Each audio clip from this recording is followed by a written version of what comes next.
project. My great-great-grandfather fought and died for this country. He was awarded a military medal in World War I, and he was never to return. He's still buried overseas.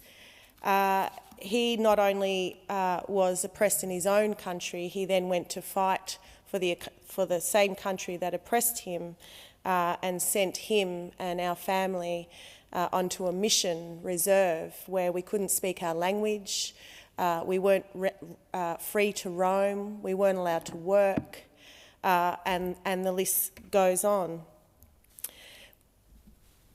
The Australian War Memorial is a shrine, a museum and an archive whose main purpose is to commemorate the sacrifice of those who have died in a war, as well as creating an understanding of this country's wartime experience. This memorial is being given $500 million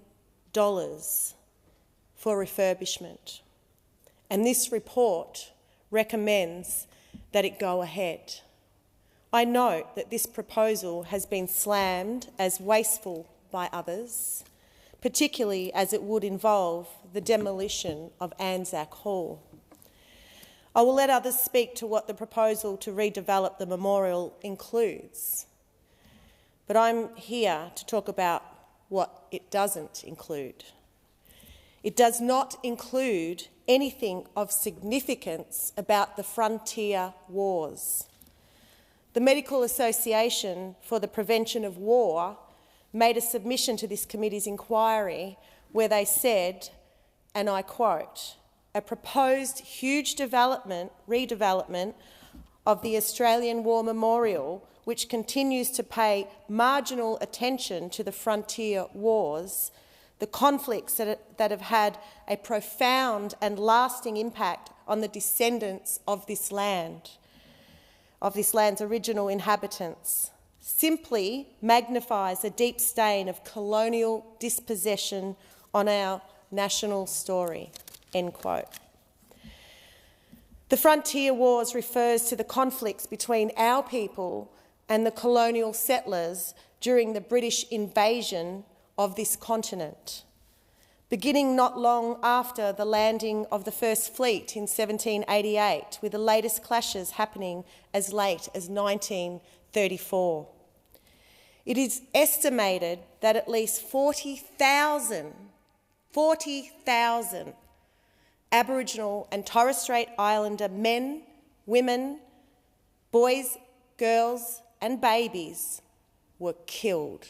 They were murdered. The very foundation of this country was paid for by our blood.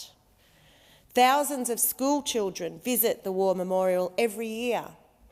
There are also thousands of overseas visitors who go to the War Memorial to learn about our history as a country, and each and every single one of them will leave the memorial none the wiser of what happened here. The Hawkesbury, Bathurst and Nepean Wars are not explored. The wars on the Liverpool Plains are not commemorated. The Tasmanian Black War is not explained. None of the massacres are properly listed nor commemorated. How can the War Memorial tell the story of this country without starting from the very beginning? How can we live in peace and expect peace when we can't even tell the truth? Many of the people watching or listening to this debate today are not aware of the brutality of colonisation and the wars fought right here on these shores. On the dawn service, Invasion Day, January 26, we commemorated the Convincing Ground Massacre, a massacre of approximately 200 Gunditjmara people, my people, who were brutally massacred by British whalers. The Convincing Ground is probably the first recorded massacre site in Victoria, one of sadly hundreds. The site of the massacre was in Portland Bay. in Western Victoria. The dispute arose over a beached whale. Our people asserted their right to the whale as traditional food, as we have done for thousands of years. On our country, except British whalers wanted the whale for themselves. So they opened fire on our people, killing all but 2 of us. The Convincing Ground massacre was part of the wider Eumeralla Wars between British colonisers and Gunditjmara people. Up to 6,500 Gunditjmara people were killed in the Eumeralla Wars. That's over 10 times the number of Australian lives that were tragically lost in the American War in Vietnam. Where's our memorial? What, don't we matter? Really? Where in this redevelopment are our people honoured? Our sacrifices talked about and our history shared, which is your history too. I feel sorry for every visitor to the memorial because they will leave there none the wiser as to the truth of what happened. This government continues to perpetrate the lie which, let's be honest, this country's very foundation was based on a lie, terra nullius. It's not like this issue didn't come up at the committee inquiry. It's just that for so many people in this place, from the Prime Minister all the way down, they would rather see us as a monument and not for who we are, a proud people who are still here, a people who were killed in a bloody conflict right here under our feet. This is no more evident than when any visitor who wants to learn about our history just walks into the memorial courtyard.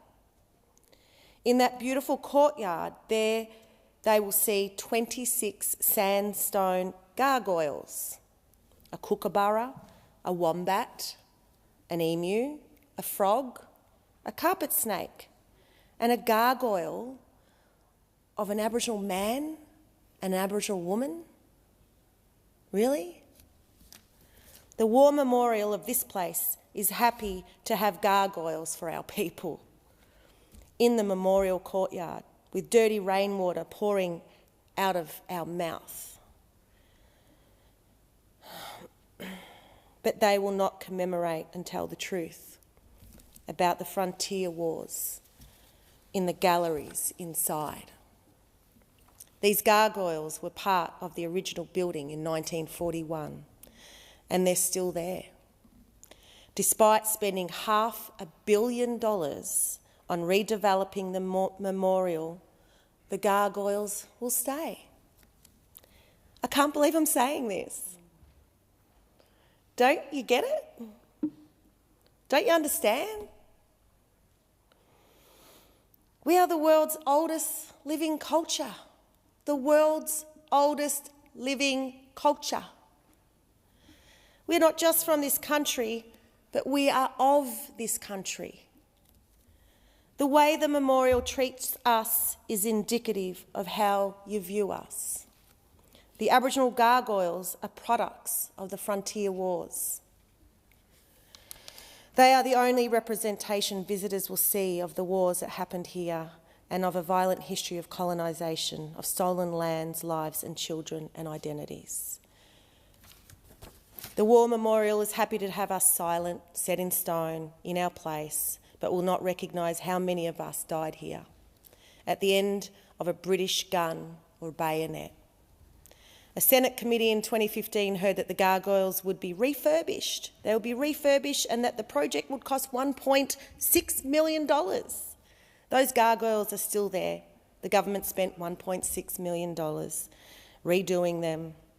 It's shameful that I have to come here to the Senate to tell everyone that we are not monuments, that our culture are not set in stone, but we are here and we ain't going anywhere, and it's time to tell the truth in this